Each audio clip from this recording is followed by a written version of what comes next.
But that's not fair.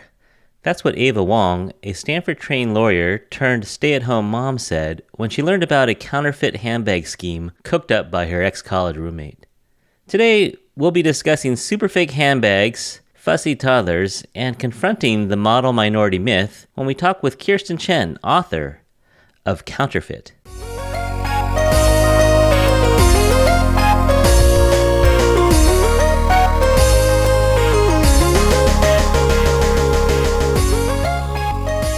Hey everyone, how's it going? Welcome back to the podcast. We hope you're all doing great out there. Really excited to talk to today's guest, Kirstin. One, because we really love her book, and second, she knows Emily. She was Emily's mentor over at USF. And so let me introduce Emily again to you guys. It is Emily Huang. She is an author from San Francisco and a former student of mine. Welcome back to the podcast, Emily. Hey, Curtis. Thank you for having me. I'm so excited for a conversation.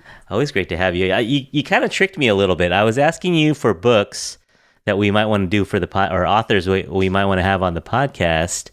And you said, oh, Kirstin Chen has this new book coming out. And I was like, okay. So I messaged Kirstin, and then I found out that she was at USF teaching in the MFA program. And I was like, do you know her? And Emily was like, yeah, she's my mentor. So you kind of tricked me. You didn't tell me that you knew her. Yeah, I don't know why I felt a little weird about it, but I had kind of she'd been a mentor during my thesis program a couple years back, and I had seen on Twitter that her debut book was coming out. So I thought maybe, or not debut, sorry. A new book is coming out. Yeah. Yeah. No, she's great. I want to read all her stuff now. She's written some interesting, and they're all so different. So I want to get both of her other books. Yeah, so you've been up to much? You've been writing or reading? What you been up to? Yeah, I've been reading a lot, trying to write, and unfortunately, I caught COVID, so I'm also recovering from that. Man, at this point, who hasn't had COVID? So are you working on a novel, or are you doing more short stories? Yeah, so I'm working on a short story collection right now. I got accepted into a residency in September, so I'm trying to prepare for that. Yeah. Fun. So thanks again for coming along, Emily. Yeah, no problem. Thanks for having me. Sure. And we have a special guest today. It's a local author, Kirstin Chen. You've written 3 novels, Soy Sauce for Beginners, Bury What You Cannot Take, and her latest is called Counterfeit. Kirstin also teaches creative writing up at USF, and it turns out that Emily was one of your mentees. That's right. We worked together on her thesis. It was very good. Oh, yeah, I need to read it. I need to read some of Emily's stuff. So let's do a little background about you, Kirstin. You said you were born in Singapore. What was your childhood like in Singapore? That's a hard question. I would say it was fairly idyllic. Singapore is all the stereotypes are true. It's extremely safe. It's extremely clean. But at the same time, it is a major cosmopolitan city. So there's incredible food, there's incredible arts and culture, there's incredible, skyscrapers, all the kind of things that you would look for in a city. I enjoyed growing up there. I mean, I think when I was a child, the school system, so Singapore is rightly very well known for its public school system, which is extremely rigorous. And I think that I credit that with my work ethic and my grit. I think a lot of that comes from growing up in Singapore. At the same time, when I was a kid in Singapore, writing, literature, the humanities, those were not subjects that were highly valued. They were kind of considered... if you were really good at math and science, then you could also study literature, but it was definitely not a stand-in, right? Your intelligence was kind of gauged according to how good you were at math and science. And I think it's changed quite a bit. I was in school in Singapore in the 80s and 90s. So that was a long time ago. So, like everything, there is good and there is bad. And I've heard there's a little bit of a handbag culture in Singapore as well.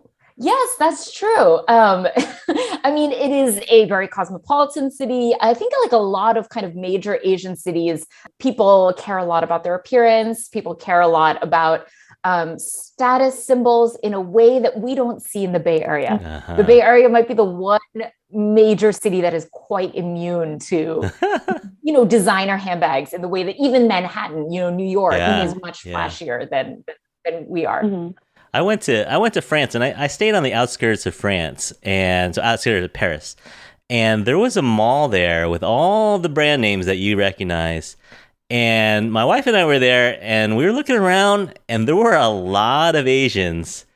And it turns out it was an outlet mall, and so they had Coach, they had Burberry, they had Givenchy, they had Hermes. Oh Yeah, and there were quite a few Asian women loading up on handbags, and it's something that, like you said, I didn't grow up noticing handbags and whatnot. But yeah, it's a whole subculture that absolutely this book kind of touches on a little bit. So we'll get into that.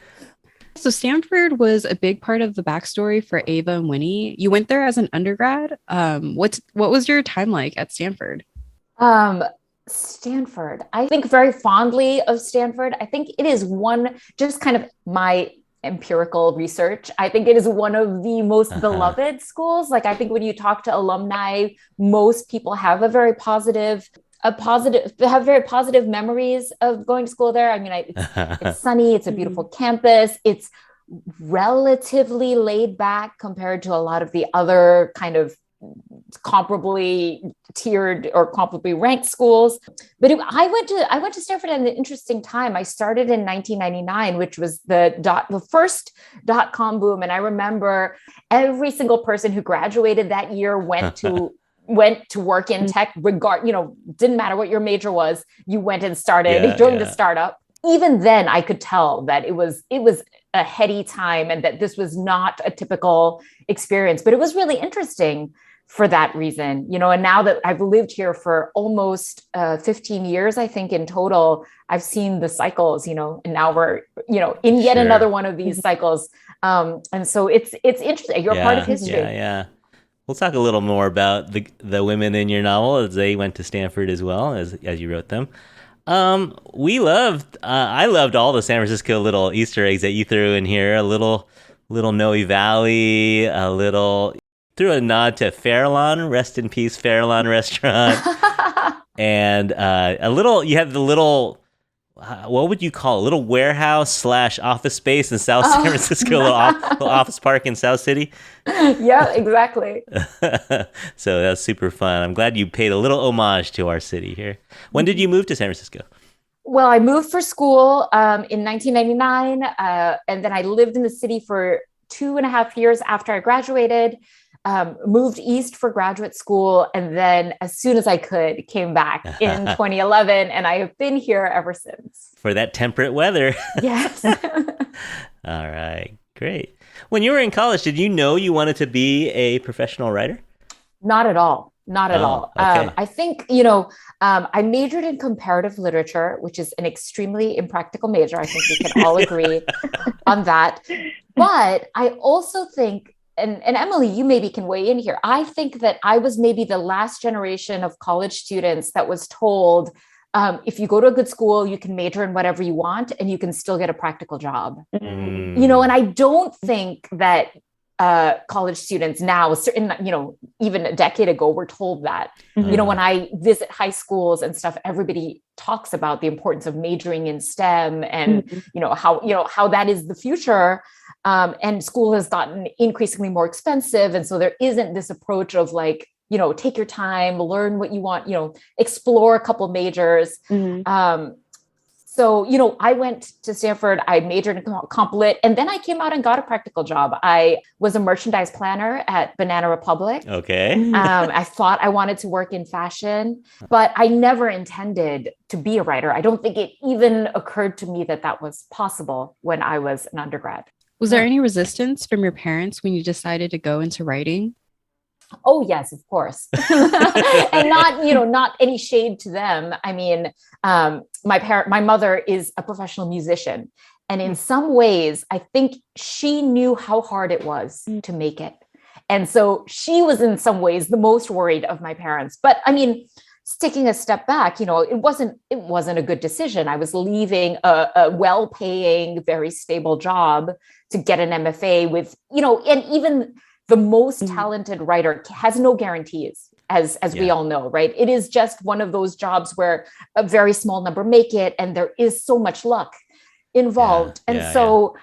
I don't blame them. Like when people ask me about getting an MFA, I say, I wouldn't recommend, even looking back, even now that I know that I have published 3 novels and I am making this my career, I wouldn't say it was the right decision. Yeah. I still think of it as a reckless decision. I'm just, very lucky that it worked out. Yeah.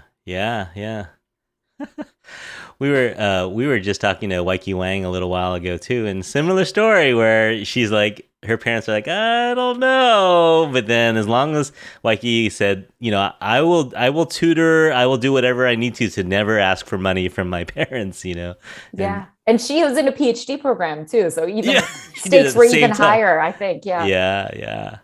So your first novel comes out in 2014. It's called Soy Sauce for Beginners. I haven't read it yet, but it takes place in San Francisco and Singapore. Mm-hmm. So it's a little bit of a coming of age, a little bit of a understanding your family. Yeah, exactly. I mean, it's centered around an artisanal soy sauce factory that's the last of its kind. It's a family business fighting to stay alive. And the main character is a young Singaporean woman who believes she's escaped the family business, and then due to a series of circumstances is pulled back home and has to kind of grapple with the things that she thought she'd left behind. Yeah, definitely adding that to my list. And then in 2018, you wrote a different kind of novel. It's Bury What We Cannot Take. It's historical fiction, which I love, so I'm definitely going to read this one as well. And it takes place kind of around the 1950s in Maoist China, and 3 generations dealing with changing times. Is that a good summary? Yeah, that's exactly right. It's centered on one particular family that is forced to flee very quickly and is forced to leave a child behind in China as proof of their intention to return. So yes, as you said, a very different book, much heavier, a book that required an incredible amount of research. Yeah. Yeah. So I read this blurb that it was in that time that you're neck deep in this research of 1950s Maoist China, and you're like, you know what? The next book I write is going to be about something that I know something about. So I'm going to go handbags. Is this a true story? This is what happened? It is absolutely true. By now, I can unequivocally say that every novel is in a way a reaction to the book that came before it, because it's a 5-year, you put your whole life into, for 5 years or however long it takes, you're kind of focused on this one project. And so, when I was touring for my first novel, Soy Sauce for Beginners, the number one question that I got when I went on the road was people would say, well, is this an autobiographical story? And does your family own a soy sauce factory? Because I Googled it and I couldn't find it, and I would like to try the soy sauce. And I got so tired of answering this question that I think subconsciously I thought, well, I'm going to write historical fiction, and nobody can ask me if the protagonist is me because I wasn't born in 1950s, right? And so, and then similarly, subconsciously, I said, I'm tired of feeling like a phony. That was really the hardest part, was, acknowledging that I would never be able to know everything there was to know about 1950s China. And I would have to go ahead and write the book anyway, because people devote their whole lives to studying this time period, right? And if I let myself just research, I would never write the novel. And so, yes, as a reaction to that, I said, next book, I'm going to write about something I already know about. And there are not that many things that I consider myself an expert in. And handbags happens to be one of them. But of course, the novel grew into this kind of counterfeit handbag crime caper. And that ended up requiring a whole different, a whole different set of research, because I did not actually know anything about counterfeit handbags. Yeah. So you said that just about that time that you're getting into doing a little light research into handbags, this article comes out in, what is it, the Washington Post? Mm-hmm. Exactly. So this is a true story about this counterfeit scheme? Oh, yes, it's absolutely true. So this article detailed this real life con artist who had, for years gone undetected because she had this seemingly foolproof scheme. And yes, when I read that scheme, it was so good that I was like, this belongs in a novel. Yeah. And then that was when I really, seriously started to think about counterfeit as a story that could really have legs. Yeah. And so you got a grant to go to Guangzhou and you fly over there and start looking into factories. What was that like? It was fantastic. I mean, I don't think I could have written the novel without it.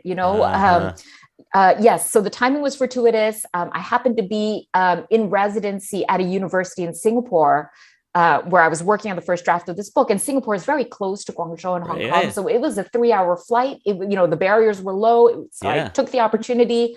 I went, even going into this kind of giant shopping mall where all these counterfeit handbags were sold, even that was kind of an indelible image. I remember like looking at this mall filled with illegal merchandise. And then right in front of it was a police kiosk with this young policeman who was smoking a cigarette outside of this like makeshift trailer police station. And that to me just captured the kind of paradox of China, of the counterfeit handbag system, this idea of illicit and, legal and illegal coexisting side by side, and the kind of fragile ecosystem that supports it all. And that is an image that I think stuck with me through the entire writing of the book, capturing, and I made it my goal to capture the complexity of that. Yeah, we'll talk a little bit more about that, but that's a great story. So that leads us to June 7th of this year when you released your third novel, Counterfeit. And man, has this book taken off for you? Did you anticipate that? Did you feel like, oh, this is a really good book, I think it's going to make some lists? Or what was your thought going into this? The thing is that you never know. Yes, we had some clues, we find out, I found out about the Reese's book club pick, for instance, which is a huge, huge honor. Publicity happens kind of in the months leading up to publication. So you have a good sense, but even so, you just never know. Right? Like sometimes you can get a lot of publicity and the sales don't quite match. There's just kind of, sometimes things don't line up.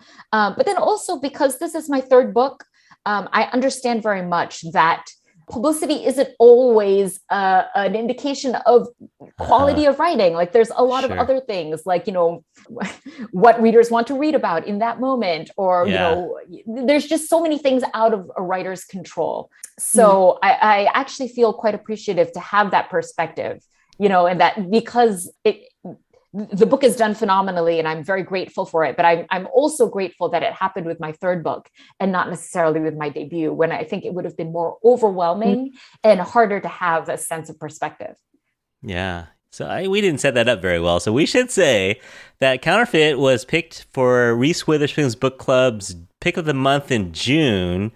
And then right after that, you make the New York Times bestsellers list, number 5 on that.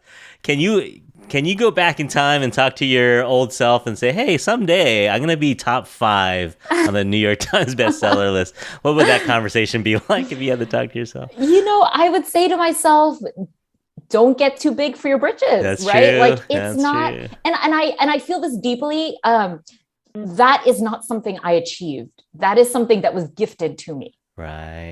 Like same with the book club pick. It is like winning the lottery, right? Yeah. I'm proud of my book. I worked really hard on it and I think it's a good book, but there are thousands of books that could have been the June pick, right? It is. And I feel the same thing about making the New York Times list. If anything, that is something my publishing team can take, my marketing team, my publicity team, my editor, they should be really proud of that. But, for me, I didn't earn that. You know what I mean? Like the book is the book. It didn't get better. It's the same book. It's the same exact book that, and so I think that is, I would caution myself, do not mistake the publishing process for the writing process, right? Publishing is a blip in the writing life. Yeah. And it has kind of a short memory too, right? Because, next year it's going to be like, well, what am I writing now? That's exactly right.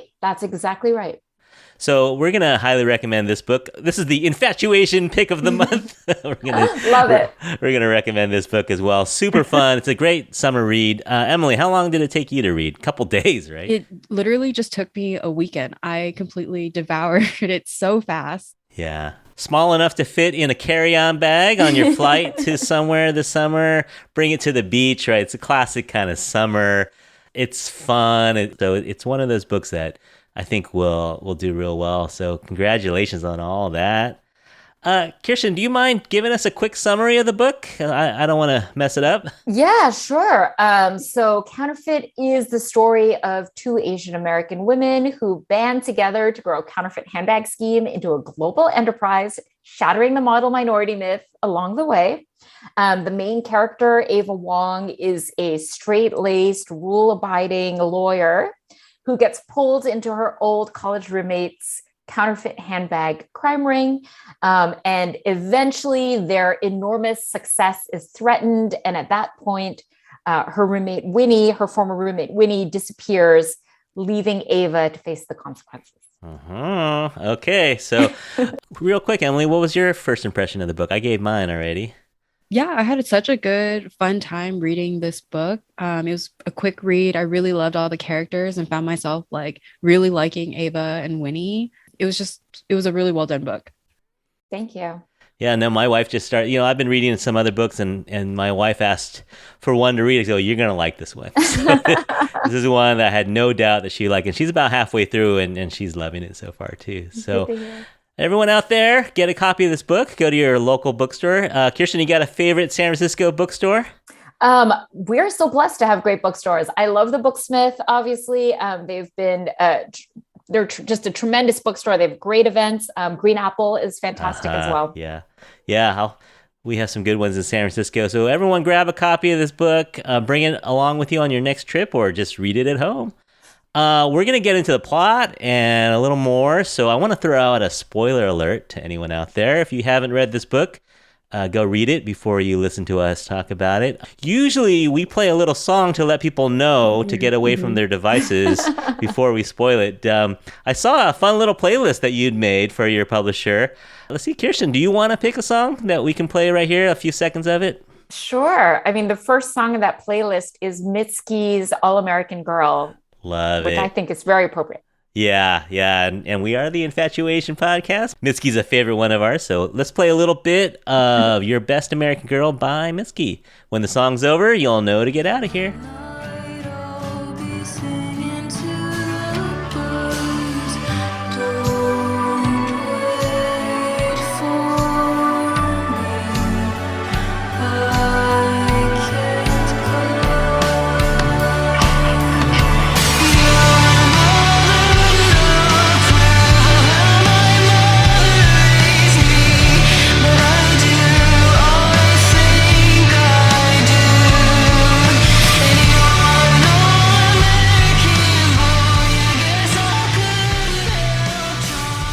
All right, let's get into a little bit of the characters. I mean, it's a character-driven book, yeah. So we got to talk about Ava, Chinese-American, Stanford grad, workaholic, corporate lawyer, as you said. Married a surgeon from UCSF and later on down at Stanford. So she's currently a stay-at-home mom for a... What would you call him? Difficult, challenging, toddler, yes. Powerful. All of the above. Yeah, he's a fussy little 2-year-old, which I had one of those. Not a boy, but I had a girl. But it can be a challenge. So yeah, so she's a little bit at the end of her rope, I think. I'm guessing now we don't know this about her for sure, but I'm guessing she was a straight A student. That she never ditched class.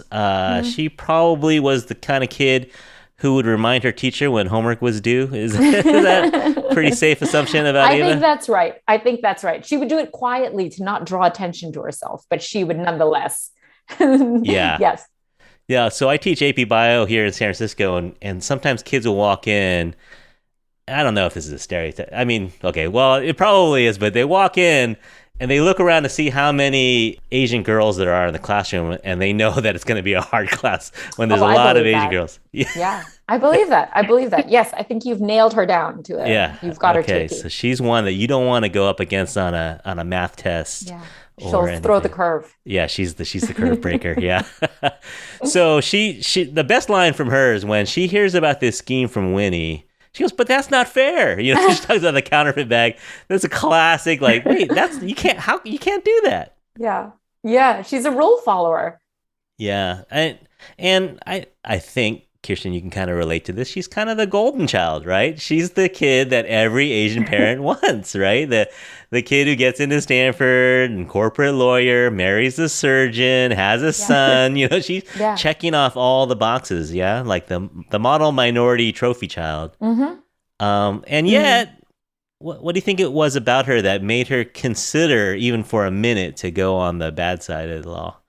Yeah, I mean, I think her child is a big part of it. When I conceived of this character, I think you described her exactly right. She's done everything right. She's followed all the rules, and she believes very strongly in the system that if you do everything right, you get rewarded for it. And she's a character who's been in control of every aspect of her life, right? The way she looks, the person she married, even the way she feels. Like, she is someone who's in incredible control of her emotions. And then she has this child who, as we discussed, is a little bit difficult. He's having these tantrums. And a lot of parents have told me this, that your child is the one thing that you can't, from birth, they have a will and a personality of their own. Absolutely. And I think for the first time, she isn't in control, and she cannot hide the way that her child behaves. And that is kind of what starts this questioning, or this period of questioning. And then also, her mother has just passed away. And so she's in a kind of a transitional period in her life. And so I think it's probably I thought of it as the combination of those things that lead her to wonder, am I on the right path? Is the system really to be trusted in? Questions that she perhaps never had to ask before. Yeah. And so she has a college roommate for a few months, I guess, named Winnie. How would you describe Winnie? You described her well in the book, but I think we kind of know this woman. So she's an international student. How would you describe her? Well, Winnie is an international student who grew up in China. And so she has a confidence and a brashness that Ava doesn't have, right? She comes from a large country where everybody looks like her, and the country is an economic powerhouse. There is a certain sense of security that comes with that, versus Ava, who grew up in Newton, Massachusetts, a kind of upper middle class white suburb where her whole life she was working to assimilate. And so I was really interested in the kind of contrast between the two women, because I think on the surface, a lot of Americans would see them as exactly the same. They're Asian American, high achieving Stanford graduates, they're dressed in a particular way. And I think, the kind of the way that they play off of each other, and the large differences in their backgrounds was interesting to play with. It's kind of a tale of two Winnies too. Like, when she first gets to Stanford, she was a little more meek, right? She was a little less brash. I think so. But at the same time, she wasn't maybe a completely fluent English speaker, but I still think she had a quiet confidence to her. Like, she isn't afraid to ask questions, for instance. Like, she isn't afraid to look silly. She doesn't change the way she dresses to fit in with other Stanford students. Like, she's pretty, like, she's not loud and brash, but she has a sense of self that I think Ava takes a long time to find. Yeah, there's an interesting scene that I think a lot of us can relate to, Asian Americans can relate to, where Ava and her other college or suite mates are talking about Winnie after she had kind of left the school with a cloud of suspicion that maybe she cheated on her SATs. We don't know. Well, we find out, but we don't know. And they're pretty brutal, they're making fun of her, the way she dressed, the way she talked, the way she was. Is that an experience that you had anything with as growing up here? I mean, you were kind of in between worlds, right? Because you're a Singaporean immigrant, but you don't have an accent. Right. I am very much in between kind of Ava and Winnie, which I think was one of the reasons it was so fun to write them, is because you can immediately understand who they are. And yet you're different enough that you can imagine, that your imagination can really run free. I didn't necessarily have that exact experience, but I think because I was an outsider in many ways, I was extremely observant and extremely aware of social mores. It's a great position for a writer to be, to be kind of inside and outside at the same time. And I think those are the spaces that have always been the most fun for me to play in. Yeah. Now, I'm not sure if you wrote it. I think you did write this intentionally, but I liked Winnie a lot. Like, I really liked her. And I know there's no right or wrong answer, but were you consciously thinking of ways that you can make both Ava and Winnie likable, even though they're doing something pretty despicable, and yet they're likable? Yeah, no, I mean, I like them too. But honestly, I like all my characters because just like I like all the kind of flawed people in my life. You know, like you can think of like the people that you love and you don't love the nicest person more than you know, like it's not kind of how we rank our friends or our family members. I think that I took for granted that I would like them because they are, you know, I mean, they're just, they always felt very whole and very complicated to me. And I will say that, you know, in my previous books, I have had some more unlikable characters and readers often ask about them. And sometimes it's the most unlikable characters that I hold the dearest. You know, it has nothing to do with kind of objective traits. And it's more just like, you know, what do you relate to in them? What do you see in them? What did you put of yourself in them and what did you imagine? You know, it's much more complicated than just sort of whether they're good or bad people. Yeah. And that's what kind of made the book more fun. All these twists and turns and, well, the unreliability and layers of the characters. Yeah, very, very three-dimensional. Even we're going to talk a little bit about Boss Mac, right? Even a guy like Boss Mac who, you know, there's a lot to not like about Boss Mac. But at the same time, I ended up liking him as well, right? And I think that's different than if it was written. I think if it was written by, you know, James Michener, you know, like if you wrote a novel, like kind of a historical fiction kind of thing, you know, a lot of times they paint the, you know, the Asian characters, the criminals or the masterminds, kind of a, you know, very narrow brush. But you were able to write a guy that, you know, we don't know all the things that he's done in his life. He's probably done some pretty bad things in his life. And yet at the end, you know, you feel kind of bad for the guy. You feel for him. Yeah. I mean, I think things are, anytime you dig in, things are more complicated than they seem. You know, like I referenced in the beginning, this image that I kept with me of going to this counterfeit, you know, this big shopping mall filled with counterfeits and then seeing the police station outside and the paradoxical nature of that. And I mean, I think that is kind of my approach to everything. You know, yes, unequivocally selling counterfeits is illegal and a crime.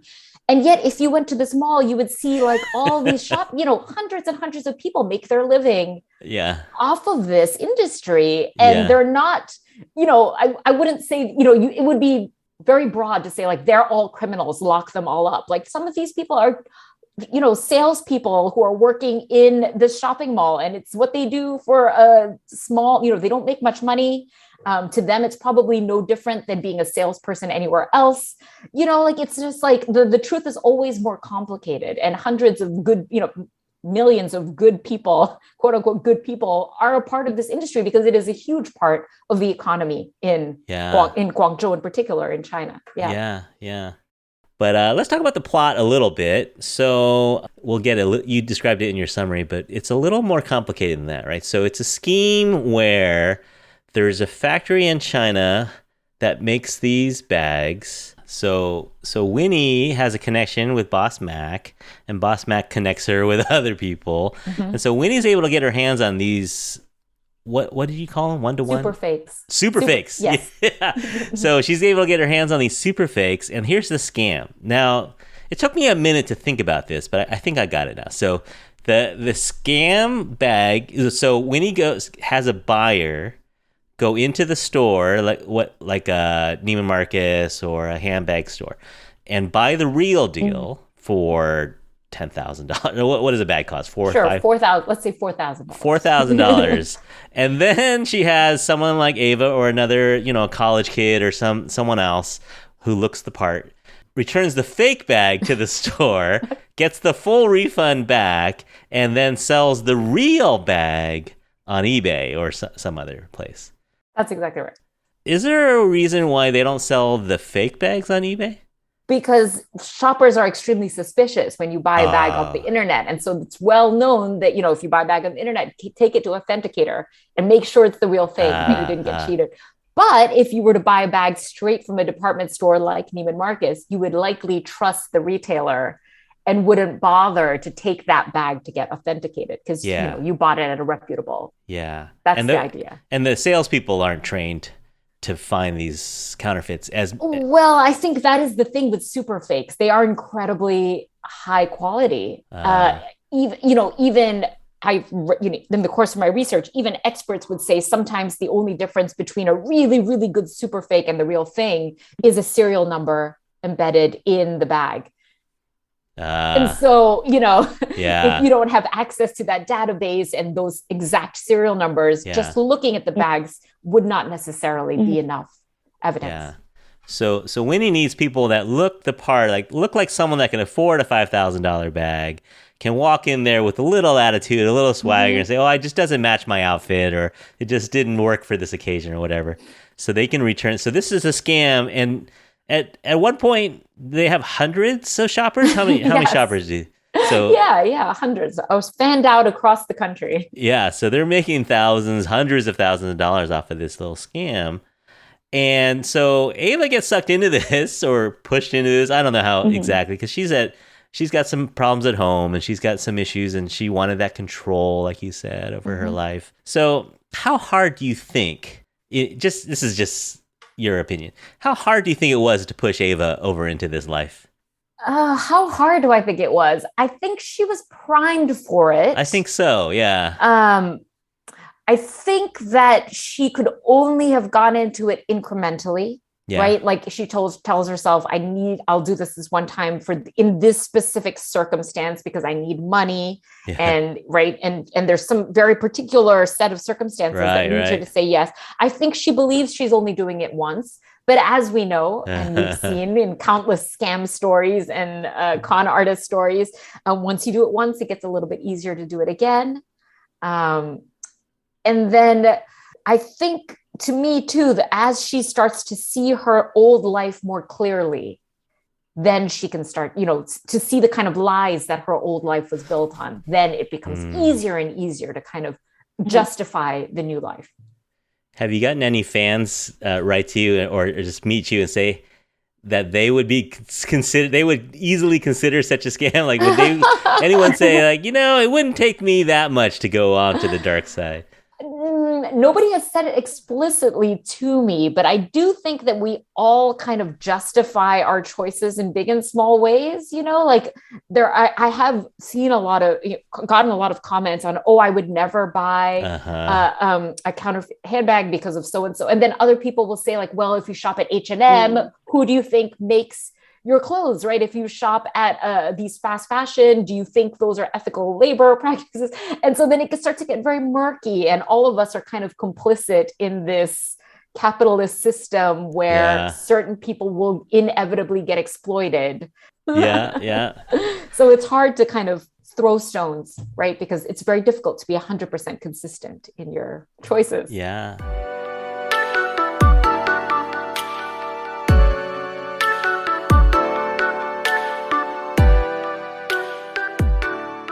So we have a little bit of a plot twist halfway through. We find out that Ava is narrating this as a confession to a detective who was involved in a sting. So the detective was signed up as a secret shopper, and she busted them. And so Ava's there. She turned herself in. But we find out that there was a little bit of a plot twist where she turned herself in, but she's at the same time trying to play for her freedom here. Did you base that on anything? Did you have any inspiration for that kind of a plot twist? I think it is a plot twist that we've seen before. Gone Girl, if either of you have read that, is kind of the most well-known example of you think you're reading one kind of book, and then halfway through you realize that the diary that you've been reading is actually not what you would think of as a diary. So that was one example I thought of. I think Fates and Furies by Lauren Groff also does a similar kind of twist using point of view. So yes, I did have some examples, but I think for me, the heart of the book was always about two women subverting the model minority myth. And so that was what the plot twist meant to me. these are two women who used the model minority myth to commit a crime, and then they're going to flip it around and use the model minority myth to get out of it. Right. And so that was kind of my idea from the start. And that was why that twist was so important, was because you're kind of, they kind of weaponize the myth against the people who are holding it over them. Right. So he plays into the stereotypes the detective has of her. Did you know the ending going in? Did you know how it was going to end?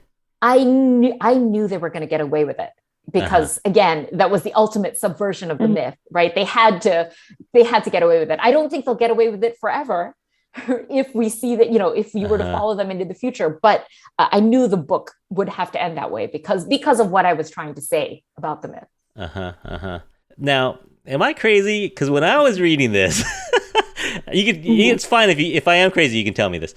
I was reading this and I was kind of thinking like a Fight Club ending where Winnie is actually Ava's subconscious. That's interesting. Right? I don't know. That never crossed your mind? No, that particular twist did not cross my mind, but I did think of them as doppelgangers in this kind of, like it is as if Winnie is a part of Winnie is already inside of Ava and that Winnie needs to kind of unleash it. Right. And Winnie says that I saw the darkness in Ava and I knew that she had this in her. And so I did think of that, the fact that they're kind of doppelgangers and Winnie appears to be the kind of dark side of Ava. So no, I didn't think of it literally, but yes, for sure. In terms of their dynamic, that was very much on my mind. Okay. A little validation.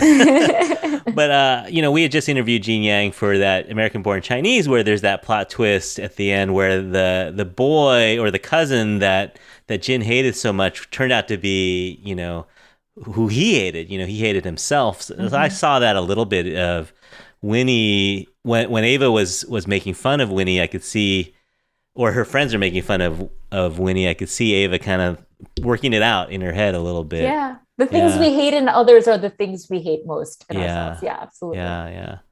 So the door is not at all open for a sequel, or is the door open a little bit for a sequel? I'm not planning to write a sequel. I think I've lived a long time with these characters in this story and I'm ready to move on. But, we sold, I was very lucky in that the television rights got optioned very early on. And the interesting thing is that in talking to my television team, they are always thinking about the future because, they want to make a show that goes for several seasons, for instance. Yeah. And so with them, we were kind of kicking around ideas for where the book could go. And I think that must have influenced my revision of the novel. And, so even though I have no intention of writing a sequel, I was thinking ahead, which I think is a helpful thing when you're writing a book to know where you see the characters going, because that, every novel is a snapshot in a character's life. So, I was thinking a lot about where they would go. And I think that affected the way that I wrote the ending, for instance. But no, I'm not planning to. No sequel in the works. Yeah. All right. Well, I think it's a little too early. And of course, you can't give away the ideas here, but I have some ideas for the cast for this show. So just indulge me. I know. Sure. Okay. So I think the obvious one for Ava, like the complete obvious one, Constance Wu. Right? Is her name? Yeah, right? I can't even comment. Okay. So Emily, you go. Don't you think, Emily, right? Constance, yeah. About the right age, classy, but can be a little sassy, can look frazzled, a frazzled mom. I can see that. Definitely see that. All right. And then here's my choice. I think the age works. So we're looking at late 30s, right? These women are 20 years out of college. So my choice for Winnie, Zhang Ji. I actually thought of her too. Isn't she great? She would be great. I love her. And then also to have a mainland Chinese actor. I thought it. But honestly, I cannot comment on that. No comment. Other than that, only because it's early in the process and my producers are talking to some wonderful actors. And so I just don't want to jinx. But I will say Zhang Zi came to mind early on because I love her. All right. Here's another wild card. This one is totally offbeat, would never work. But we did a show with Chef Shirley Chung from Top Chef. Mm-hmm. I could see her being a Winnie too. She's got the brashness. Oh, that's funny. Yeah, right? Can you see it? I can see it. I'm just telling you. She has a sense of self, a strong sense of self. Very strong. I loved her on Top Chef. Yeah, she's very strong. Yeah. So she's one of my sister's best friends. So let me know if you need her contact information. It would be a breakout role for her. It would. Yeah, it'd be a debut. Yeah. So I think she could do it. Anyway, that'd be really fun to see that on the screen. Would that be surreal? That would be totally surreal, right? I think it's good to have some distance from. Yeah, you don't get your hopes up. Yeah. Well, not to get your hopes up, and then also to think of it as something separate from the book. It's a different beast. Like they have to do different. It's a different genre. I mean, they have to tell the story in a different way, and so I like that I am in touch with the team, but not super involved, and not at all involved in the adaptation. Okay. But it would be fun.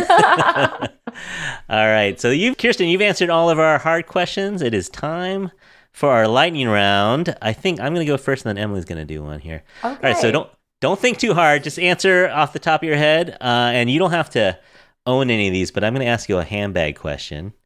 All right. So what handbag would you recommend I grab if I'm just going out for lunch with my friends?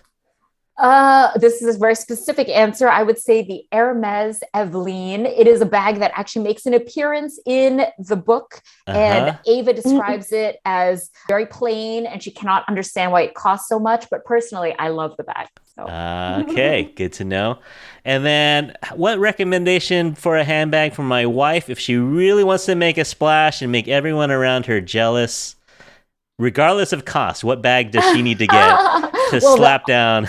The obvious choice would be a Birkin, but I'm going to go with a kind of insider. Oh, yeah.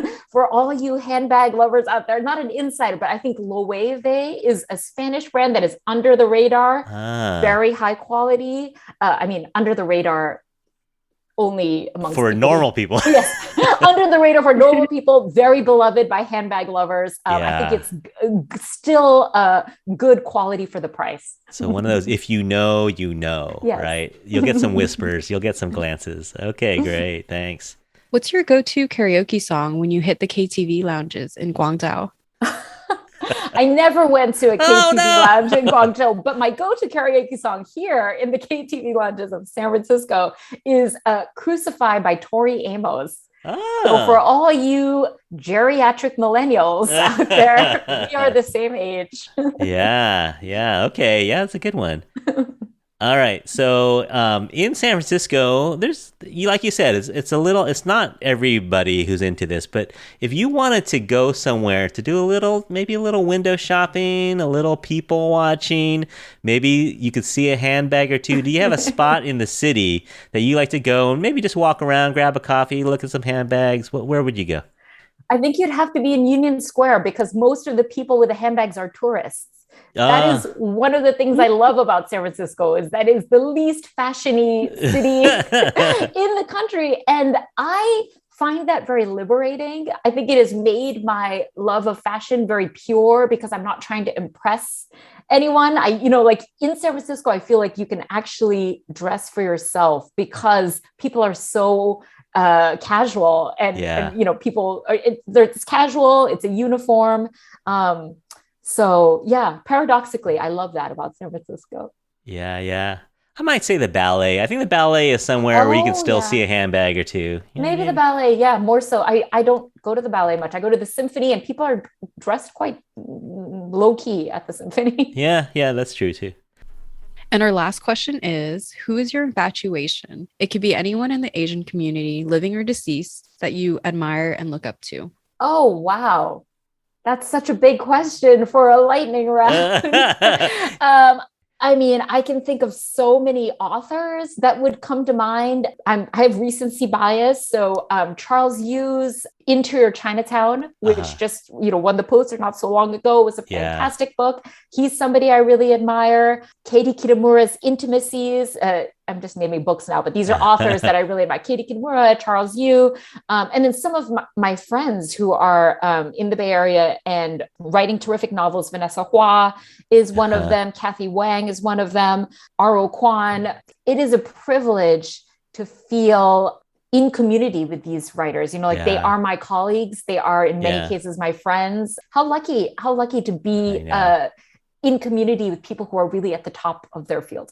Yeah. And it's coming around because I think I don't know if podcasts are really a thing 20 years ago, but 20 years ago, the idea of having a Asian author podcast, there weren't a whole lot to go around. But now if I wanted to, I could get an author every week. Asian from the authors. Bay Area. You could get an author every week in the Bay Area. Yeah. And a kind of a corollary to that is when I was talking to TV studios early on, when we had interest in the book, I was so sure that they would ask me to change the race of one of my characters because I couldn't think of a TV show that had 2 Asian women as the leads, and I was so prepared for this. And I went into the first meeting thinking what am I willing to accept? Maybe if they made it a person of color who isn't Asian, like maybe Latinx or African-American. And then to a T, every single team was like, we are going to find you an Asian American showrunner.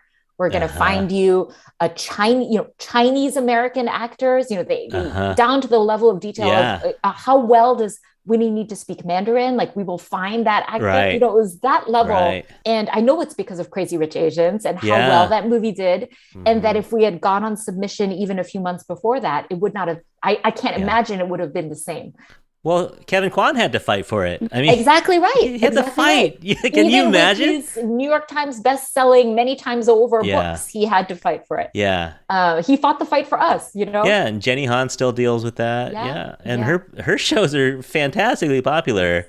Yeah. And but like you said, though, now I think people are like, okay, Asians can carry this, And there are, bona fide movie stars from that movie that they need material and and they have clout, and we are so lucky to be. Yeah. And like you said, behind the camera, you have directors, you have showrunners, you have producers that get it, that are people of color themselves. Yeah. So it's a good time. It's a good time to be an author.